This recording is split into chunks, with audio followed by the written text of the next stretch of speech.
Hello, and welcome to this day's episode, this very sporting day of Moby Dick for Normal People, starring, or at least featuring, me. My name is Sam. And me, my name is Sporty Andy. Let's say. Wow. Andy, as far as sports go, what's your sports enjoyment level? What does it take to really get you in a sporting mood? I like the psychological element. I like, I like the scene from the Royal Tenenbaums when it's commenting on Wimbledon, and there's a commentator who says, "My God, now he's taking his socks off," and somebody's having like a complete breakdown. That's kind of the level. That's what I'm So looking the for. really the WWE style. Yeah, yeah. Bar God, he's killed him. Never before in all my years as a sportscaster have I seen anything like that. You just want the hype. None of them are wearing socks either. So actually, I think it might just be a sock thing. The commentators or the wrestlers. I think the commentators actually, yeah. You rarely It see them. restricts the flow. For some reason, they're all chat, but you never see them out there playing themselves, do you? It seems I like want to it would see be a useful. commentator-only matches. It seems like it would be a useful prop for wrestling commentators, though, because then you could have a moment where literally their socks get blown off. Like, you just have them attached on a piece of string, and just some gaffer at the other end of the who's hiding underneath the arena just whips them at some point, and all the socks fly off. That would be amazing, Some wouldn't it? sort of sock goblin. Yeah, A little pervert under the stage. and then they have to eat them that nobody ever knows. And nobody knows whose socks are going to be stolen next. Yeah. That's how somebody turns heel. And that's a guy who got socks heels. That's why your socks are really uncomfortable, because the heel is on the wrong bit. That's what it means. Everybody's emotions are based on the comfortableness of their socks. Oh my god. All the grudges are sock-based grudges. This is amazing. Having watched a little bit of wrestling in my time, it's not that outlandish a plot, so I would watch it. But they still got this notion of like the man who's like controlling stuff or whatever. Mark Zuckerberg. Yeah, yeah, him. Yeah, they still talk about him all the time. That famous surfer. Oh, did you see him do his July the 4th? You sent me the video, yeah, on his little surfboard, powered entirely by his rage. What the fuck? Speaking of billionaires, billionaire news update. Richard Branson has not yet exploded in his spacecraft. Yeah, we're really trying to make this the episode that we get cancelled for. So just getting that in. But how would... No, but everyone agrees with us, Andy. We want Richard Branson to die. I feel like there was probably some. All my homies want Richard Branson to die. I feel like there was probably some radio commentators before the Hindenburg disaster who were like joking about how funny it would be if the Hindenburg exploded, and then nobody's ever heard from them again. Like, I don't want us to be those guys. I mean, not many people have heard from us as things are. You know, That's true. I think any kind of press is good press at this level. So I think if we get in the papers for being the people who were laughing when Richard Branson's arse cheeks were just blown to separate continents by a spaceship explosion, I think that's good for our brand. Okay. And his socks had come off too. It is kind of, I mean, I don't want to belittle it, because heaven forbid anybody belittle the efforts of a billionaire, but but like the ceiling that they're going up to, it's like the stuff that non-spacecraft was doing in the 1960s on like a daily basis. They were sending like X-15s, X-16s Right. up to that same altitude insanely, but they were basically fighter jets, and then they would, glide back down again. And it's like, it's taken us 50 years to get to the point where it's actually still really difficult for one of the richest people in the world to have a go at doing that. I just don't get what the fuss is about. Like, who gives a shit if a billionaire goes into space? Fucking dogs have been in space. Stop going on. Is that when you checked out? You were like, anywhere a dog, anything a dog can do. Anyway, we kind of skipped the introduction here. This is Moby Dick for Normal People, where we take an old book that's hard to read and make it into a new book that's easy to read. By stripping out a lot of the fancy language. That's a good summary. Although, except it's not really a new book. It's a retelling. It's an adaptation. And on that note, I realised I'd never actually watched that Baz Luhrmann Romeo and Juliet film. Did you not have to watch it in school? I closed my eyes. I hated it. Thinking back, I think that was probably a bit of a harsh reaction. Is this what that Madonna song, that Like a Prayer, is about? Where it's like, I closed my eyes so I didn't have to watch that adaptation. I got up to the part where I said, "Oh, go on, we're going to have a fight. Go on, then put up your swords." And that's literally on the Act 1, Scene 1. Yeah, I got that far. No, yeah, we didn't have to watch it in class. It was on a school bus trip. We were going to, I think it might have been Aaron. Yeah, that was on, and I decided to have a snooze. It was not for me. That sounds like it's really trying to make people car sick. Just don't like Baz Luhrmann. And I think it's mostly because his name is Baz. That's really intolerant of me. I don't think it's fair. Actually, I think other than watching snippets of Romeo and Juliet in compulsory classes in school, I don't think I've watched a Baz Luhrmann movie either. I want to give it a go. I think it's good. That's the direction we should take this show. We could just start translating Shakespeare as well. Oh man, I would love doing that. Just giving everyone like normal personalities and ways of speaking. Because like I was really excited for that Macbeth film with Michael Fassbender, and everyone's still just talking weird. I don't, like, it looked really nice, but I don't fucking know what anyone's on about. The thing is, like, the really weird thing is that's what Shakespeare was going for even when he wrote it, though. Like, he's using really weird stuff, including, like, inventing words and things to make it really hard sometimes. Yeah, I don't know. Prick. That's just I like mean. it. That's the opposite of what John Everyman stands for. It's just making everybody work a little bit harder to understand things. I think that's a crime. You're right. Sorry, I'm on the wrong show for that. Anyway, we should probably give the little bit of a recap. I think I did the last one, didn't I? I guess you did. Yeah. You can do that. This can only be. I think we just do a short recap.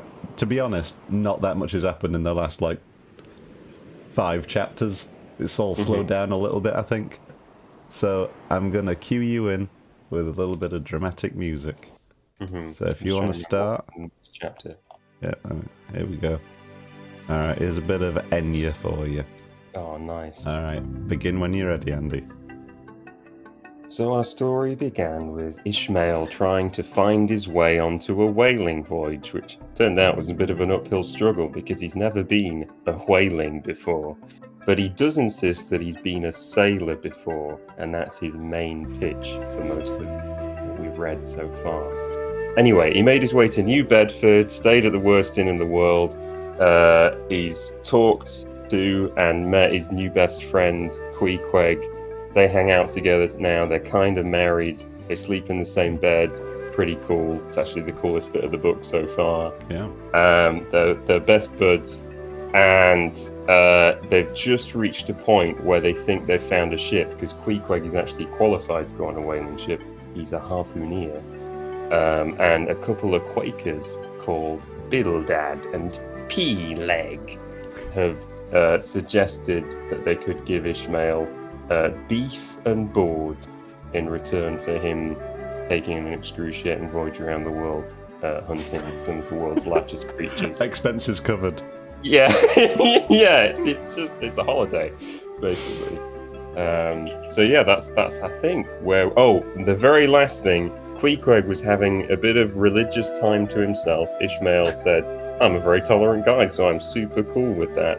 Left for a couple of hours, came back, and then started screaming and hammering on the door because he was convinced Queequeg had killed himself in the intervening time. Showing a lot of Ishmael's insecurities, I think, at this point. But at the end of the last chapter, we found out that Queequeg hadn't killed himself, and Ishmael gave him a bit of a talking to about following religious rituals and rites on your own time. I think that's where we ended. Yeah, pretty much. And they just agreed to disagree. Moving on. I've also just seen in chat the frantic messages trying to get us to focus at the beginning of this. Yeah, we're just too punk rock to go by the rules, Andy. That's a... Oh, hang on. That's not lined up in the centre. Let me just fix that. There we go. There's certain things, though. It's a bit like having, a punk rock airline pilot or a punk rock surgeon, where you're like, I play by my own rules. yeah, I don't follow a flight path, buddy. Played by Al Pacino. Oh no. Alright, we are on to chapter 18, His Mark. So I will start us off, and here I go with that. As we were walking down the end of the wharf towards the ship, Queequeg carrying his harpoon. Captain Peleg in his gruff voice loudly hailed us from his wigwam, saying he had not suspected my friend was a cannibal, and furthermore announcing that he let no cannibals on board the craft unless they previously produced their papers. That's racist. Yeah. Well, this seems pretty straightforward to me, but we can still streamline it. Alright. Are you going to explain what his wigwam is, or do we think the reader will recall that from the previous chapter? I'm going to call it the bone tent. Yes, that's nice. As we're walking down the wharf towards the end of the ship, yeah, we'll keep the part about Queequeg carrying his harpoon, because, it tells you, hey, this is a guy with a harpoon.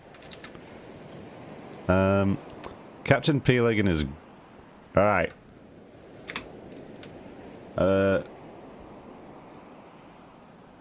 We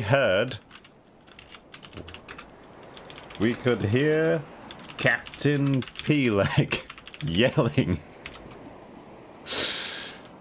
No, we could hear Captain Peleg yelling at us from his bone tent. Ye never said this here harpooner was a cannibal. I don't let cannibals. Fucking hell, I can't type. I don't let cannibals on my ships. Not unless they've got papers. A lot of people watch for the typing, Sam. It's like an endurance sport. Do I need a quieter or louder keyboard for the typing, by the way? I think it's just right. Okay. It's very on brand because it does sound like you're playing with bones. Okay, this all works. What do you mean by that? Alright. What are you on about? I shouted back, jumping aboard, leaving Queequeg behind. Do you think at a certain point it would have been more efficient to just say, unless I specify otherwise, everything in this novel is made of bones or bits of whale? I mean, the people are, and the whales are, and the boat's covered in them, so once we get out to sea... And the inn he stayed in was like, everything is made of whale bones. There's been whale bones just sticking out of, like, the road, I think. Go. Can't do that these days after it's all PC gone mad, banning ivory. But it's like a George R.R. Martin novel telling you that everything smells like poop. It's like at a certain point, just say everything smells like poop. I probably don't need to say it every chapter. I've read a lot of George R.R. Martin. I don't remember him talking about shit every chapter. It was literally my only experience of it is when like Game of Thrones was first taking off. I picked up the first book and opened it to like 3 random places and just read a little bit. And in the 3 random bits I read, it was always somebody saying it smelled like shit. That's how you know it's realistic. Yeah, well, that's it. It's like, well, maybe if that's all the time, maybe these characters wouldn't notice that. I don't know. JT says he talked about nipples a lot. A lot. Is it like is it like first person so people are just like, but my nipples were okay? They were chafing. The grossest thing I've seen George R.R. Martin write was the sex scene on a boat, which maybe we'll get in this, but it was just really gross. It was really, really gross. It was the fat fella from The Wall, and they described his penis as his fat pink mast. I'm sorry that you had to be taking a sip at that point. It was very grim. He was all boozed off his tits on rum, and she was gross. No. No. No. Anyway. Okay. Tell you what, Bildad and Peleg would be great as Muppets characters. They'd be Statler and Waldorf, wouldn't they? Yeah. Oh, that'd be great. Oh, why hasn't there been a Muppets movie, Dave? There should be. Okay, so this is fine. Yes. In tone is a fancy word. Yes. Said, wait, we had Peleg already. This one's Bildad. Said Bildad, who was also there now, sticking his head out from the bone tent. Out from the shadows of the bone tent, because then that sounds really cool, doesn't it? That's Out from the shadows of the bone tent. I do like the efficiency here, but I don't think we've actually read out these bits yet. Where he'd been hiding. Oh, yeah, that's true. Yeah, we should probably cover this first, eh? Maybe. Let's get the coverage. Let's see where we're going. It's okay to get excited, though. It's okay. I am to excited. Okay, so yeah, let's go on it. Let's go from what do you mean by that? Okay. You can be Ishmael. I'll be Ishmael. You're the best Ishmael. Turkey Ishmael. What do you mean by that, Captain Peleg? Said I, now jumping on the bulwarks and leaving my comrade standing on the wharf. I mean, he replied, he must show his papers. Yes, said Captain Bildad in his hollow voice, sticking his head from behind Peleg out of the wigwam. He must show that he is converted. Son of darkness! Fuck! He added, turning to Queequeg. Art thou at present in communion with any Christian church? Why? Oh, sorry. You go. I'll Ishmael it. Yeah. Why? Said I. He's a member of the First Congregational Church. Here be it said that many tattooed savages sailing in Nantucket ships at least come to be converted into the churches. First Congregational Church? Cried Bildad. What? That worships in Deacon Deuteronomy Coleman's meeting house? What are any of these words? All of this is really good shouted. And so saying, taking out his spectacles, he rubbed them with his great yellow bandana handkerchief. Whoa, this is a new character detail. And putting them on very carefully, came out of the wigwam, and leaning stiffly over the bulwarks, took a good long look at Queequeg. How long hath he been a member? He then said, turning to me. Not very long, I rather guess, young man. We've definitely switched Bildad and Peleg, but I'm still going to do the same voice. Oh shit! Yeah, okay. No, said Peleg. And he hasn't been baptized right either, or it would have been washed some of that devil's blue off his face. Okay, I'm gonna go Bildad voice now. Okay. Do tell now, cried Bildad. Is this Philistine a regular member of Deacon Deuteronomy's meeting? I never saw him going there, and I pass it every Lord's Day. I don't know anything about Deacon Deuteronomy or his meeting, said I. All I know is that Queequeg here is a born member of the First Congregational Church. He is a deacon himself, Queequeg is. Whoa! Big bluff check. Bluff check, yeah. Young man, said Bildad sternly, thou art skylarking with me. Explain thyself, thou young Hittite. What church dost thee mean? Answer me! Finding myself thus hard pushed, I replied, I mean, sir, the same ancient Catholic church to which you and I, and Captain P-Leg there, and Queequeg here, and all of us, and every mother's son and soul of us belong. The great and everlasting first congregation of this whole worshipping world. We all belong to that. Only some of us cherish some queer crochets, no way touching the grand belief. In that, we all join hands. Okay, we've gone pretty far here, and Yeah, I'm getting confused. So I'm getting the big picture that Ishmael's coming up with a clever lie. Well, he starts off by saying, I know, he's part of the first... He's basically saying, yeah, I've got a PhD from the School of Hard Knocks. Is that what he's going for? It's that kind of angle. It's like saying he's a member of the first church ever, and they're like, what do you mean the first church? You mean this one down this road in exactly this place? And all of that shouted at the top of their lungs.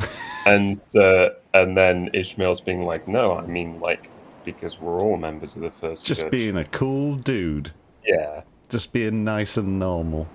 I feel like we've got quite a big downer on Ishmael, because his general attitude's like this. Not bad. Yeah, Not this bad is pretty good. Yeah. Okay. Yes, Sir Bildad, who is also there now, sticking his head out from the shadows of the bone tent where he had been hiding. He must show he's converted. Yeah. Okay. He must show the proof that he's been converted into a normal Christian. He turned to Queequeg. Son of darkness!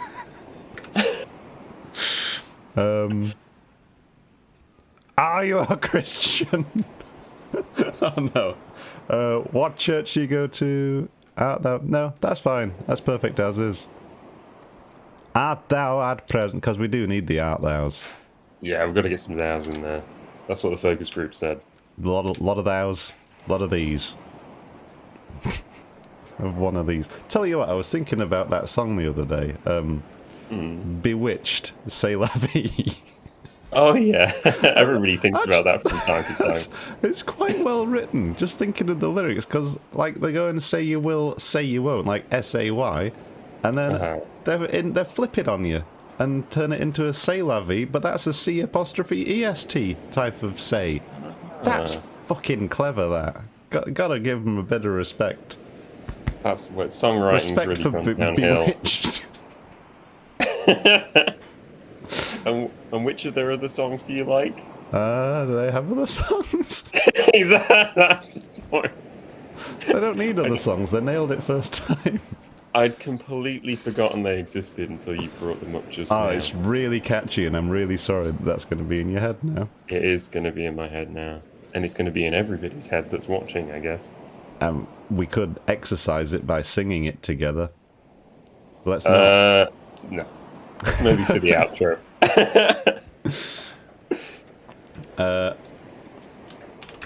I stepped in to defend my husband. Nice. Yeah, of course he is. I semi-lied. I lied. As I tried to think of some way out of this mess. Yeah, of course he is. He's a member of the First Congregational Church.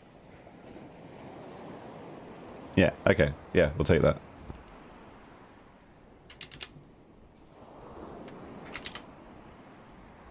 He's a member of the church. And then we've got the part about, here it was said that many tattooed savages sailing in target ships at last come to be converted in. We don't need that. That's just a cannibal fact. And we don't need one of those right now. We want to focus on the drama of lying to these captains. We want the conflict.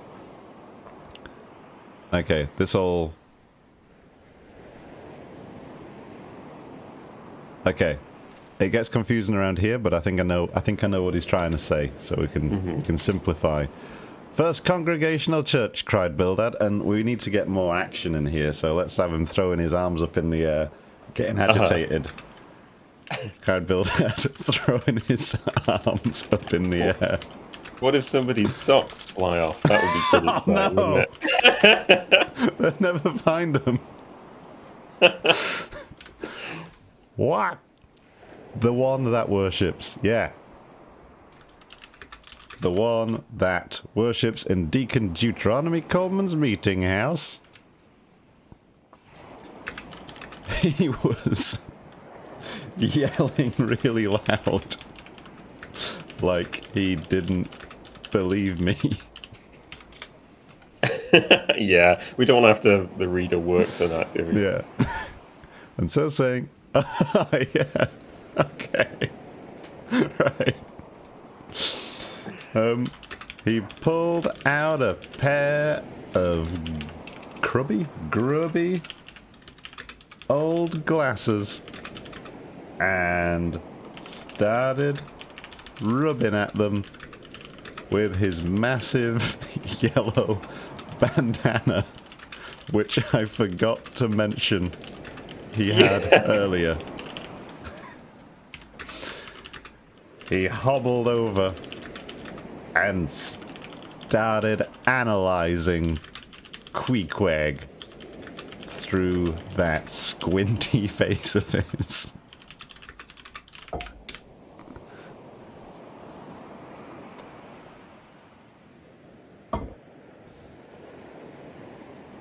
Yeah. How long have they been a member? Wait, was this Bildad or... Okay, it's Bildad. Bildad is the one. I keep thinking it's Peleg, fuck's sake. Alright. No, Peleg doesn't get a lot of lines in this. No. How long hath he been a member? That works. He said, and so, not very rather long, I guess.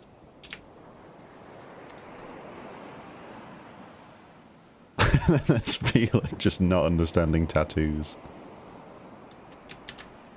No, said Peleg, and he ain't been baptized, right, either, or it would have washed some of that devil's blue right off his face. I was surprised to hear that Peleg didn't understand what tattoos were. If I'm honest.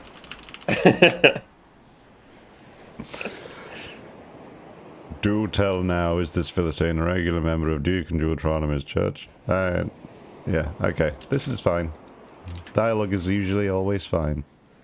Is this Philistine a regular member of Deacon Deuteronomy's meeting? I never saw him go there, and I pass it every Lord's Day. Alright, and here's... I feel like we can do what we want with Ishmael's dialogue, you know? Because the other guys, like, they're really set in their rigid, churchy these and thous, but Ishmael is... It's us. Hey, who gives a shit? Fast and loose. That sounds good. Fast and loose Ishmael. Yeah. Okay. I don't even know who or what this Deacon Deuteronomy... Is that how you spell it? I spelled it right, wow. This Deacon Deuteronomy thing is... Oh, no, I did spell it wrong. Oh, no, it was right. thing even is? I shouted. I said. We're not going crazy. He's in liar mode. I said, all I know is Queequeg here. All I know is Queequeg here is a born member of the First Congregational Church. He's a deacon himself. Queequeg is. My face started to turn red. I was sweating. But I began to think of... No, but I was beginning to figure out where I was going with this tall tale. Young man, thou art skylarking with me. Explain yourself. Thou young... What's a Hittite? Another Old Testament-y guy, I think. Answer me. Right, okay. I didn't know what a Hittite was, but I was pretty sure I was being sassed.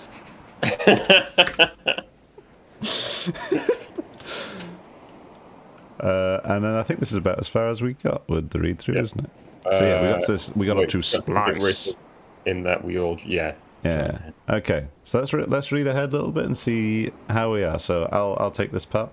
Finding myself thus hard pushed, I replied, I mean, sir, the same ancient Catholic Church to which you and I and Captain Peleg there and Queequeg here and all of us and every mother, son and soul of us belong, the great and everlasting first congregation of this whole worshipping world. We all belong to that. Only some of us cherish some queer crotchets no ways touching the grand belief. In that, we all join hands.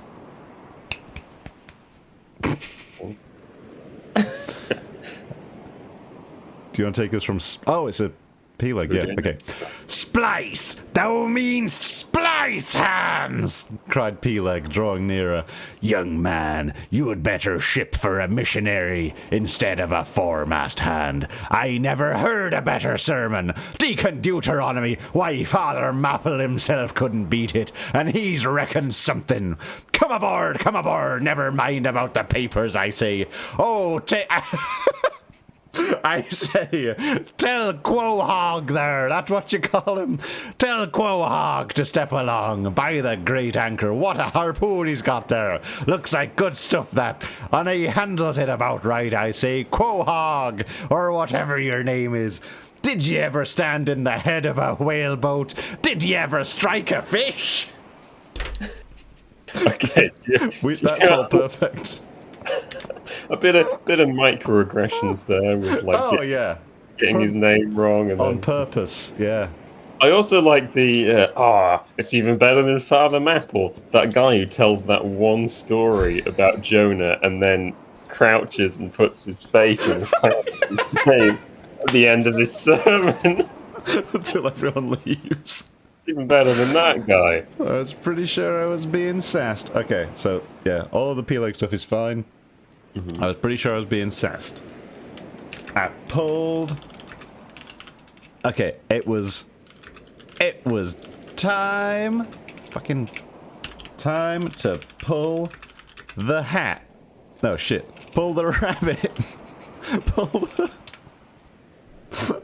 okay, I want to get something in... Pulling the rabbit out of the hat, but it needs to be the something rabbit. The something rabbit out of the something else hat. And the hat is the tricky lies telling, and the rabbit is the point. The realization. But how would you say it? Like pulling the knockout punch out of the hat, like that sort of thing. I think you get banned from the Magician's Circle for that. They don't like it when you do that. Yeah, I mean, like, look in this hat. Oh no, here we go. It was time to pull the rabbit out of this hat of lies. I'd been weaving.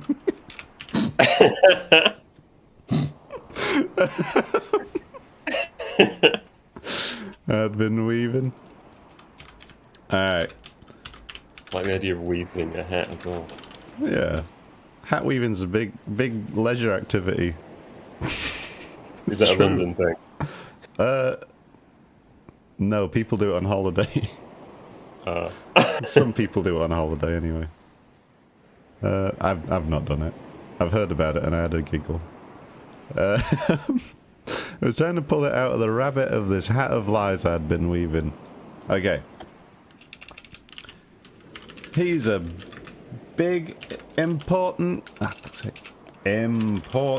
guy in the only church that really matters. The church you, me, Queequeg over there, your mum, everyone's mums, everyone's mums, Sailors, and their non-sailors. dads, whether they're on a ship or on a hill or anything in between.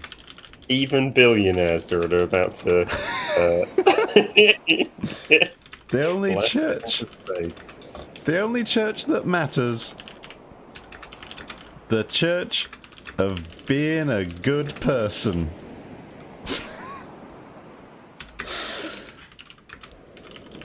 Though it seems like some people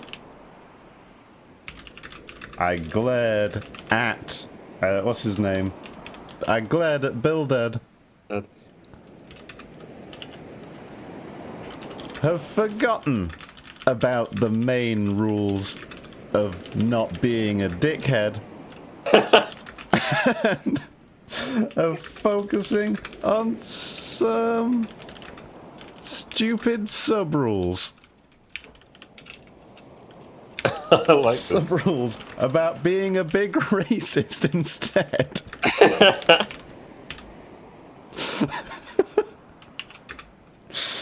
I spat on the floor and winked at everyone. My socks flew off.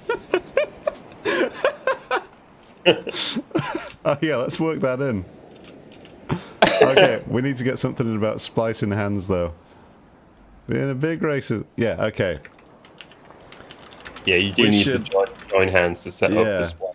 Yeah.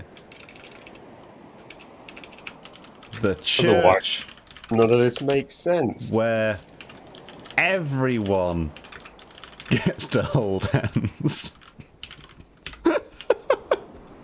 Oh, we italicized everyone.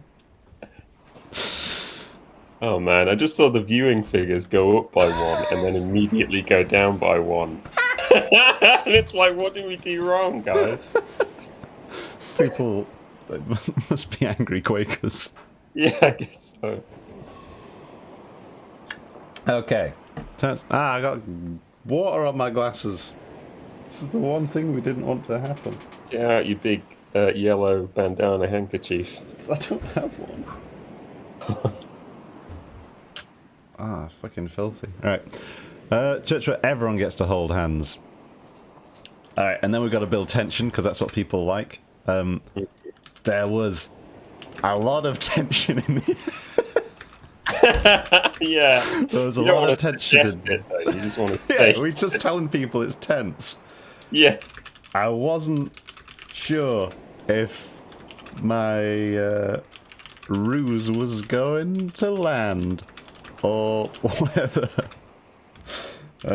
Bildad would just be pissed off that I called him racist. Even if he was. Sure. Okay. And just then P-Leg laughed and if it's no, I can't say it. I was gonna say if he was wearing socks they would have been blown off. But We've got to save it. We've got to save it for the right moment. yeah, okay. Just then P-Leg laughed, slapping his belly. As he did. Splice, thou means splice, Hans, cried Peleg, drawing nearer. Young man, you'd better ship for a missionary. Ba-ba-ba-ba-ba-ba-ba-ba. That's good. Okay, and I will follow up with the bit about the microaggressions there. Okay, I was pretty sure that he was getting Queequeg's name wrong on purpose in a faintly racist way. Yeah.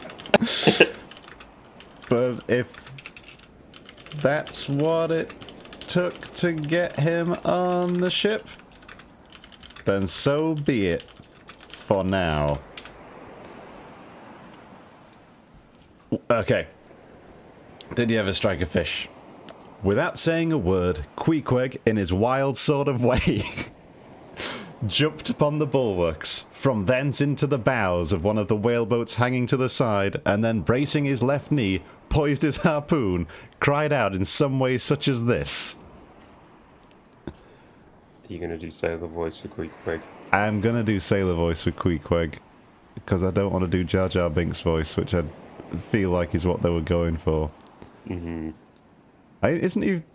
I feel like he should be from New Zealand, but I can't do a New Zealand accent. In my head, he's just a Maori dude. Just a normal guy. With some tattoos. Alright. Captain, you see him drop small dry. Oh, fuck's sake, this is really hard to figure out. Captain, you see that. You see that small... Do you want me to do it? You see that bit of tar on the water there? Do you see that? Well, I reckon that's a whale's eye. Or I'm going to pretend it is, and then I'm just going to go, wah! And I'm going to wang my harpoon into it. Look at this. Whoosh.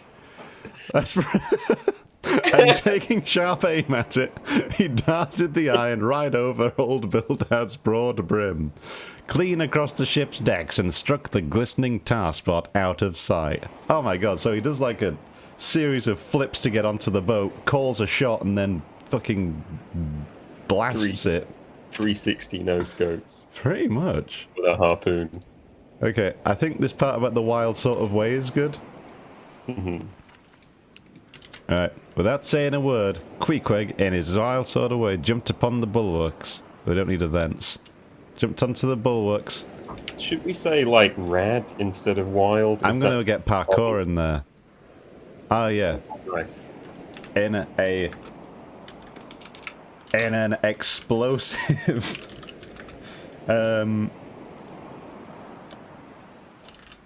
nimble and terrifying sort of way, jumped upon the bulwarks and did some cool parkour moves. Cat time. Cat's joining. No. Oh, it's staying. That's good. Hey, Freddy. How's it going? Sorry, distracted. Sorry. Oh, the whale is covered up. There he is. Hello. Hello. There he is. He's having a nice time. You see, Fred? That's a good cat right there. Look at that picture of a capybara. Oh yeah, we were looking at capybaras before we started. Sorry. That's how we get in the mindset. I'm looking at you. All right. Poisonous happened. That saying a word, quick and explosive, nimble and terrifying sort of way, jumped upon the bulwarks. Jumped up on the bulwarks. And did some cool parkour moves. Until he ended up on the bows of one of the whaleboats hanging on to the side. Then, bracing his left knee and poising his harpoon, cried out, in some way such as this? That's a really weird way to put it. So he's like, I'm completely paraphrasing. Poise his harpoon. Okay, we need to say that this was a cool pose. Yeah, okay. Bracing his left knee, did a cool pose with his harpoon. And shouted at the captains. Right, we have to decide. We've already given him like pirate voice before, haven't we? So we'll just keep giving him pirate voice. I do think just Northern works really well as well for some reason. Yeah, me too. Alright. Shouted at the captains. I am going to lob this harpoon at that spot of tar on the mast over there. Does that sound okay to you? To you fellas?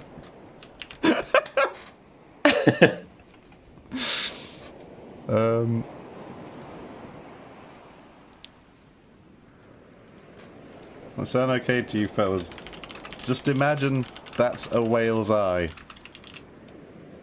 Alright.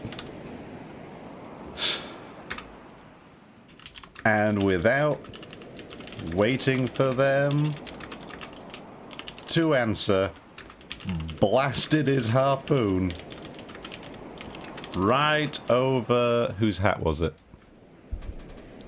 Broad... Oh, he's wearing a hat as well as a bandana? Wait, is he? Oh yeah, he's broad brim, unless he's just saying he's got a massive head. Oh yeah, he does. He is wearing a broad brim hat. As well. Ha! Caught you, Melville. Sort out your character design. How is this supposed to work? I think his handkerchief's in his pocket though. It's like a shit. bandana handkerchief. He's got the option. It's only a bandana if it's on your head. Otherwise, it's just a handkerchief. I guess that's... Maybe just, things were different back then. Maybe. We'll give him I benefit. mean, there were in a lot of ways, weren't they? To be honest. Didn't have phones. Not waiting for them to answer. Blasted his harpoon right over Bildad's hat. And bullseyed the thing he said he was going to hit. A hit. It was very impressive. Okay. Now, said Queequeg, quietly hauling in the line. Suppose the whale's eye... Well, if that was a whale's eye, that whale would be dead.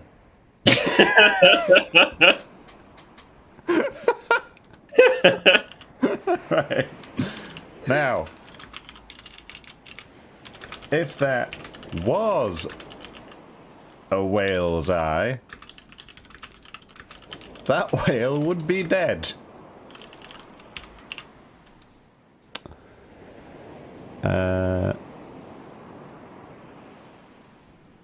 He like the nasally voice. He holes in the line. Oh, does he just pull it back, or is it like dragging across the deck? I think that the idea is that he's thrown it into the water to hit this. Oh. I think. Right, but it was a bit of tar. Oh, yeah. good. Oh, no, it's on the water. Okay. Yeah, it's floating on the water, I think. Okay. That's less impressive. And then it's on a rope. Yeah. Is that less impressive? What? Because I'm thinking, you know, it'd be like that Robin Hood Prince of Thieves film. Where you can have the shot of it hitting the target. I don't know what floating tar looks like. That's no frame of reference for me. There's no Kevin Costner film which can sum up this notion of a bit of tar floating on the water.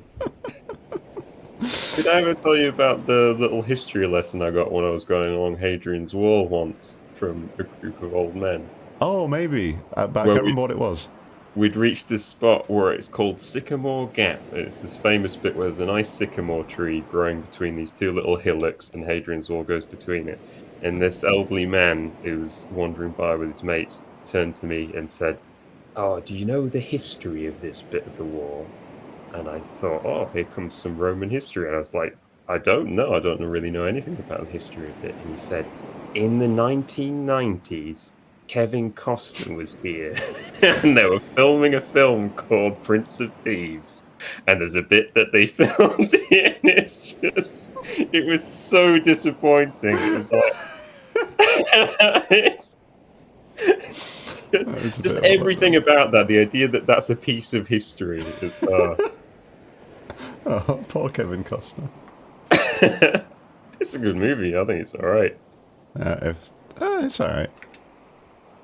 Now, if that was a whale's eye, that whale. Do we keep it where he's hit the water or is it better if he hits something on the mast? I think it's fine to hit something in the water, but I don't know. You seem to have stronger feelings about this I than really me. do. Chat, any thoughts on this? Because I wouldn't say we're at an impasse, but this is definitely could become a rift in the project. I just think if we're exaggerating it that much, it should just be like an apple that's put one of the sailors. Oh, what if it was? What if Bill had already had an apple on his head? Yeah. Or he was just about to take a big bite out of it. Oh yeah, yeah. Let's do that. Okay. Yeah, that's way better. All right, The I'm modern going to day lob this harpoon at that apple. JT says the modern day equivalent is a floating plastic bottle, which now that you said that, actually, it really puts in perspective what Sam was saying about this not being exciting. Wait, do you think that makes it more or less exciting if it was a plastic bottle? I mean, it's not very exciting to hit a plastic bottle in the water. It's so not, is it? If that's the modern day equivalent of a bit of tar, then maybe the bit of tar isn't that exciting. All right, I'm going to lob this harpoon at that apple over there. And by over there, I mean in your hand right now. All right, let's do it. That apple in your hand. Does that sound okay to you, fellas? Just imagine that's a whale's eye, all right? And without waiting for him to answer, he blasts his harpoon right over Bildad's hat. And bullseyed. It's suggesting Okay. be like tall, isn't it? If it's over built. Right over Bildad's hat. And bullseyed the apple. Right out of P-Legs. And just as he was about to take a big bite, it was very impressive. Now, if that was a whale's eye, that whale would be dead, said Queequeg, who hauled in, said Queequeg, as he began to haul in his new fruity prize. Not just his fruity prize. Yeah. Okay. Okay, I think P-Leg we were doing as nasally preacher. I was doing him as Christopher Lee. Oh, Christopher Oh wait, no, Lee. P-Leg is pirate mode. And Bildad I was doing Christopher Lee. I thought Bildad was pirate mode. Now P-Leg's like, oh, are you ready, kids? And then Bildad is all like, I don't want to give you much money. Okay, I like that. I like doing Christopher Lee. Okay. Sensible. Oh, JT says please have him chomp the apple. Ah, yes! Yes! Now we've got a scene. He took a bite right off the harpoon. Or straight from the harpoon. Yeah. Straight off the harpoon. Turned it into like a fairground game. The coolest fairground in the world. Cannibals only. Less health and safety than the Appleby Fair. Yeah. Did I tell you about the guy who was just firing a heavy machine gun? No! My mum, for some reason, it's not for me, but started organising this like 1940s fest thing, which I disagree with because it's just fetishising World War II, which I think this country does far too much of anyway. And basically it's just, hey, we get a bunch of like old tanks and trucks and they play old music, and one of our old maths teachers turned up as a Winston Churchill impersonator and he was really bad. Wait, which old maths teacher? I can't remember which one, I just know he taught maths. I don't think I was ever in his class actually. Yeah, he was really shit. And there was, like, as part of all the stuff that people bring over, there was just some military enthusiasts who are always a terror to encounter in any situation. These guys had just brought a machine gun. And as part of the the proceedings of the day. I can't remember if they were supposed to open fire before or after Churchill's speech, but I remember having to run that message along. And he just said one of the darkest things ever. I was near him when they were announcing what was going to happen next. And they said, oh, and there's going to be a live fire in MG42 or whatever it was. And, live machine gun fire. And the guy just says, huh, I wish this was live ammunition. What? While he's got a fucking heavy machine gun emplacement pointing at a load of old people. And I'm like, I don't think you should ever be allowed to do anything, actually. I'm so, when the Apple show I was referencing, it was pre your mum being involved in this stuff. So I was just picturing the one Pre-militarization. yeah, before she got all the machine guns and the Winston Churchill, the crowds of Winston Churchill impersonators with machine guns. No, I was thinking of when they had the inflatable slide called "Sink the Titanic." And it was just a ship's deck with all these children sliding down it into the sea. Why was it called Sink the Titanic? That's a really triumphant thing. Yeah, it was good. It fits in with my grandma's conspiracy theory that the Germans sank the Titanic also. So. Oh, right. Maybe it really does tie into World War II. Anyway, that's a sidetrack. We've not got much further to go, though. So, we were reading. Okay. We got to, yeah, alright, I'm doing the P-Leg bit. Okay. Quick, Bildad! Said P-Leg, his partner, who, aghast at the close vicinity of the flying harpoon, had retreated towards the cabin gangway. Quick, I say, you, Bildad! Wait, there shouldn't be so many pauses. Unless he's hyperventilating. He's very excited. The ship's papers! We must have Hedgehog there! I mean Quahog! In one of our boats. Look ye, Quahog, we'll give ye a 90th lay. That's more than ever was given a harpooner yet out of Nantucket. That's very, very good and very funny.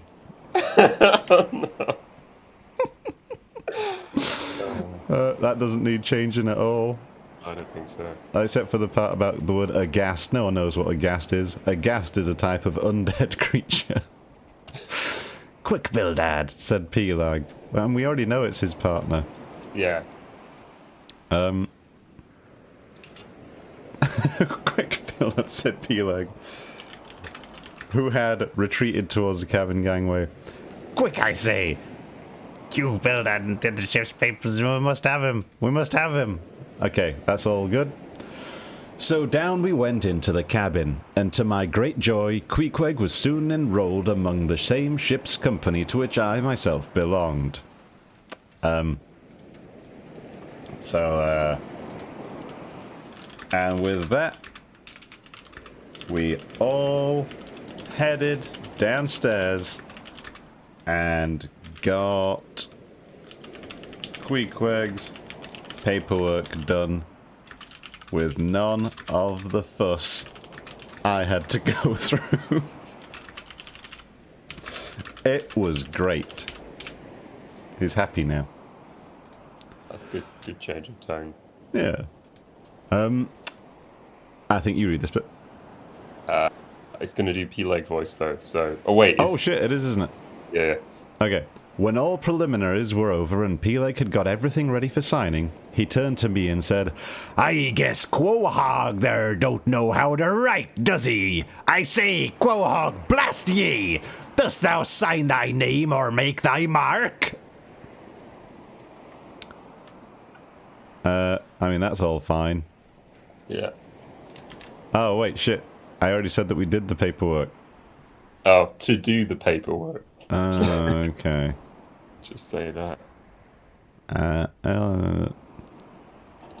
And got started on it. Yeah. And got started on Queequeg's paperwork. That's fine. We don't need any of that. Alright.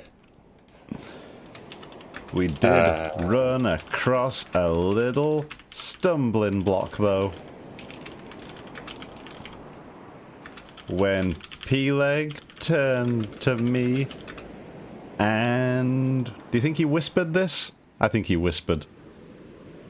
Well, he does say, he directly says, Quahog blast you, so he seems to be talking to him. He's going to whisper and then he's going to go manic. And whispered, I guess Quahog there don't know how to write, does he?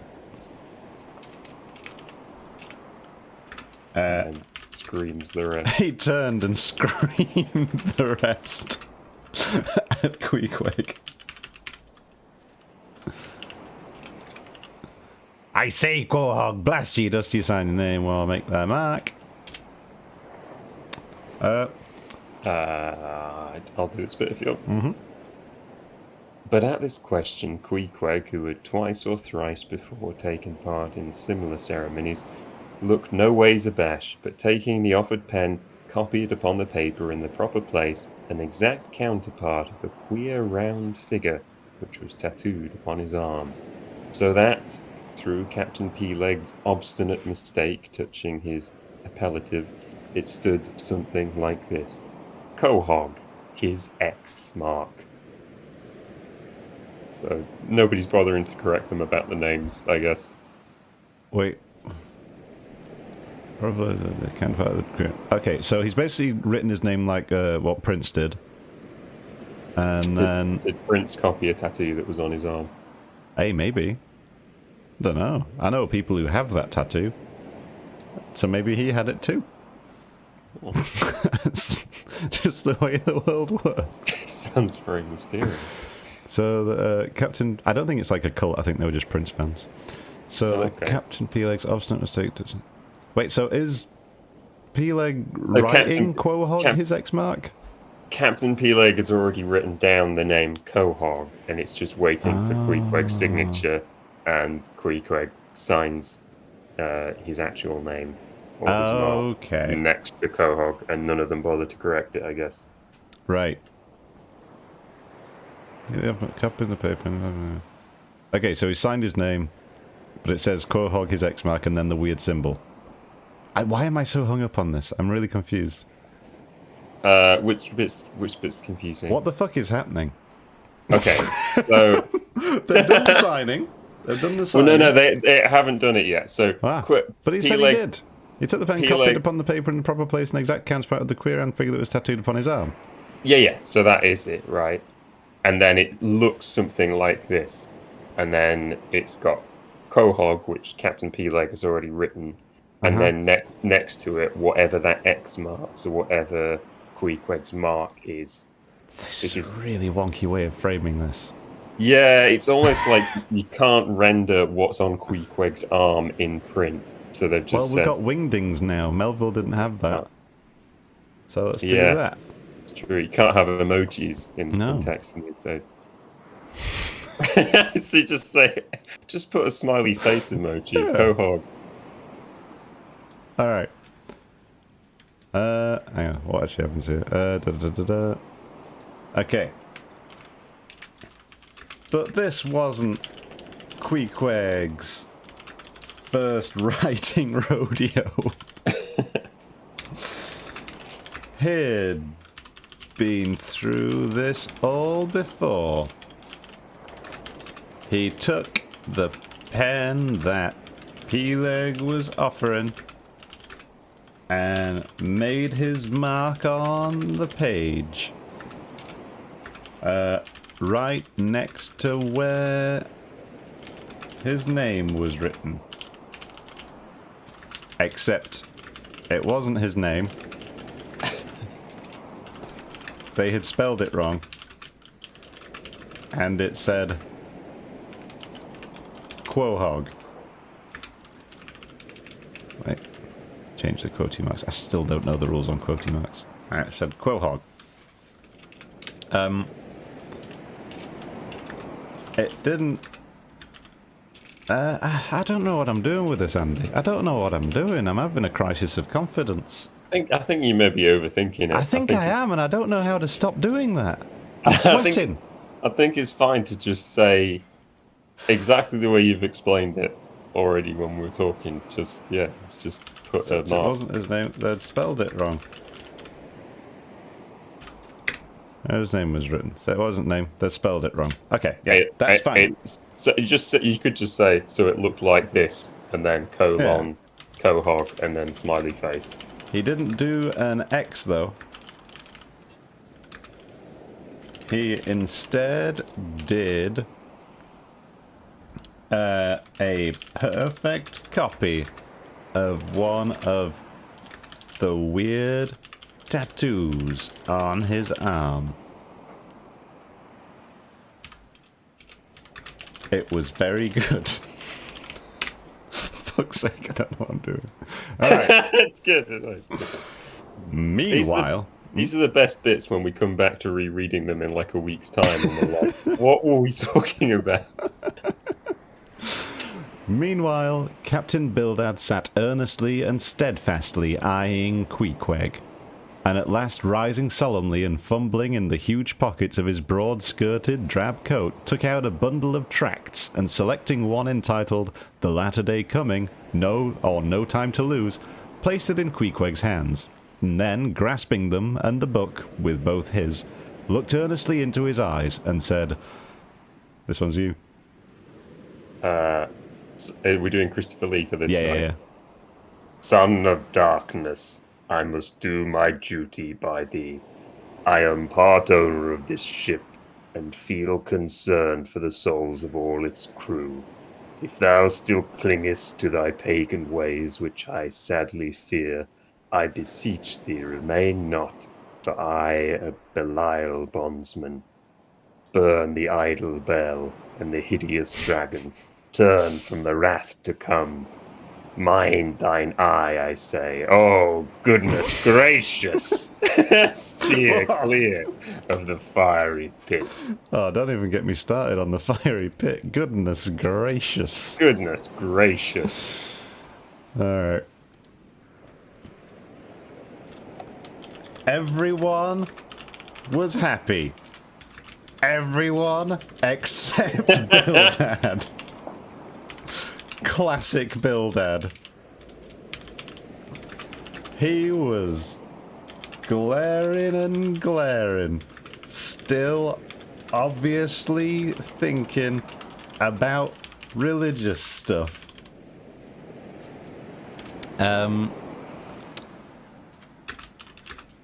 He stood up all of a sudden, because, you know, it's just all of a sudden you're like, whoa, now I'm paying attention. Whoa, he stood up all of a sudden and pulled out a book from his massive coat. It was titled, The Latter Day Coming, No Time to Lose. Actually, he said selecting. Ah, he pulled out loads of books. He just picked one. He pulled out. It's a bundle of tracts, so it might be like just pamphlets, maybe. Okay, loads of pamphlets. Pamphlets. Loads of pamphlets from his massive coat. Go and picked one titled Latter Day Coming, No Time to Lose. Which ends in a comma for some reason. Right. Emma makes a good point, where she says, cool tattoos, not weird, surely. We have established that Queequeg's tattoos are cool, so... But they do unnerve Ishmael a little bit. He's unsure. He likes the man behind, despite his tattoos, I think. The patterns are too much for Ishmael's brain. He's going cross-eyed when he looks at him. Pull that one titled No Time to Lose. And then he puts it in his hands. Basically, yep. And then says, have a read of this. Yeah. Okay. He put it into Queequeg's hands and held it with him. With him in that serious kind of way, which suggests you want someone to take the pamphlet seriously. He locked eyes with Queequeg. Oh, they locked eyes, that's better. They locked eyes. And then... Son of darkness, blah blah blah blah blah blah blah. That's all good. Star, goodness gracious. Watch out for that pit. Something of the sea salt yet lingered in old Bildad's language. Heterogen... mixed with scriptural and domestic phrases. We don't need to talk about how he sounds like a sailor, we already know that. It's self-evident, isn't it? I'm gonna change this. I'm going off script. Is it gonna involve his socks? No. I wasn't sure if Bildad had really been paying attention, because we'd literally just covered the fact that Queequeg didn't know how to read. So I don't know if he was hoping someone would read the pamphlet to him. That doesn't sound like a job for Ishmael. Which isn't something I'd been consulted on. Right. No. How true. Okay.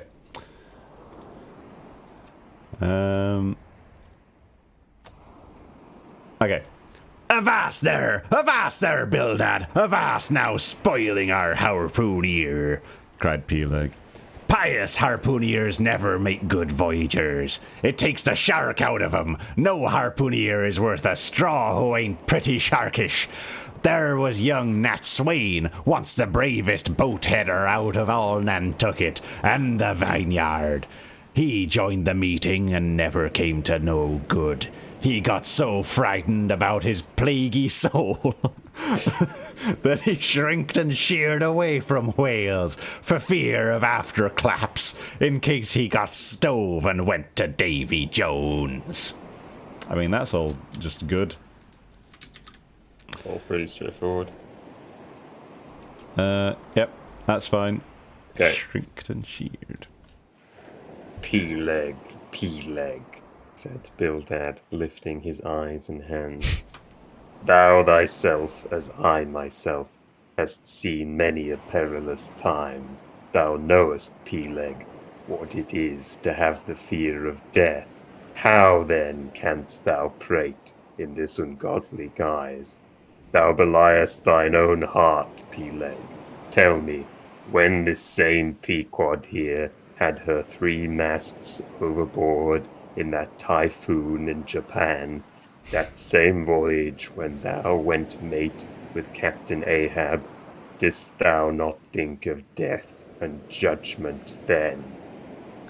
Hear him now! Cried Peleg, marching across the cabin, thrusting his hands far down into his pockets. Whoa! This is some deep pockets. Hear him, all of ye. Think of that. When every moment we thought the ship would sink. Death and judgment then? What? With all 3 masts making such an everlasting thundering against the side and every sea breaking over us, fore and aft. Think of death and judgment then? No! No time to think about death then. Life was what Captain Ahab and I were thinking of, and how to save all hands, how to rig jury masts, and how to get to the nearest port. That's what I was thinking of. Very cool. Nice. Very cool. Peleg. Bildad's a piece of shit, though. We've got our favourites. Bildad said no more, but buttoning up his coat, stalked on deck where we followed him. There he stood, very quietly overlooking some sailmakers who were mending a topsail in the waist. Now and then he stooped to pick up a patch or save an end of tarred twine, which otherwise might have been wasted. What a shitty ending. What the fuck? He's very much going for the non-ending there, isn't he? Yeah. Alright. Bildad got in a huff and left. Suggesting he's a bit tight, isn't it? He's a bit uptight. Ah, yeah. Left. Deciding to keep himself busy by picking up things like old bits of string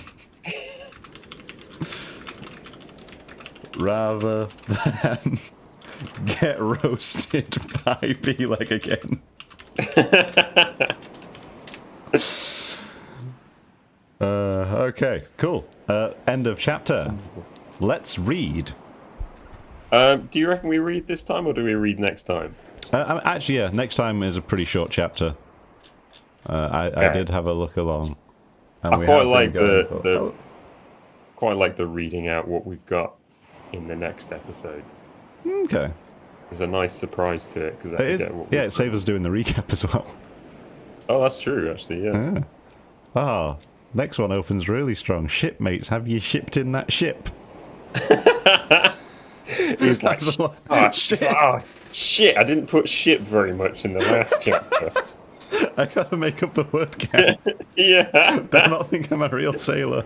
There's the big ship companies actually sponsoring the whole of Moby Dick. They're like, you've got to mention ships at least 3 times in every chapter. It's like they're trying to proof it for one of those AIs that's just gonna, one of those like script analyzing ones. Yeah. Must have mentioned ships this many times. That's how you make the money. But yeah, that's us. I think we're gonna call it there. Fucking hell, my hair's doing bad things. We're gonna call it there.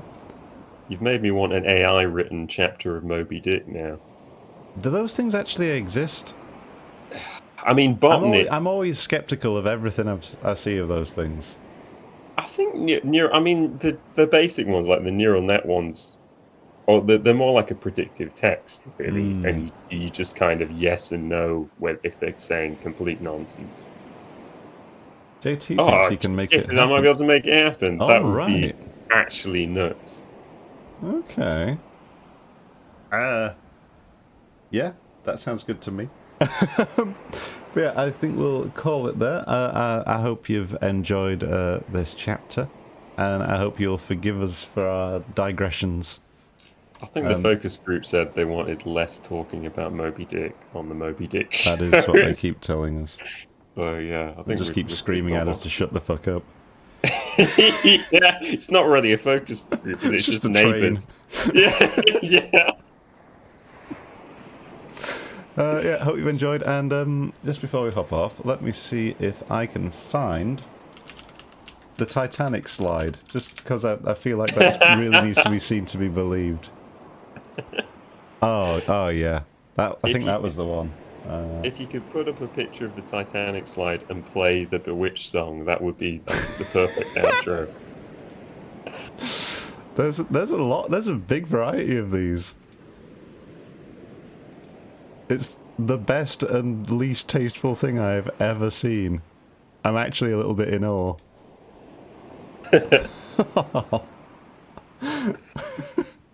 Yeah, very good. I'm going to go and start drinking and to get ready for the football. Oh my god, this one's Burger King sponsored Titanic slide. Whoa! Let's have a look. The stream's a bit delayed for me, so I'm trying to catching up.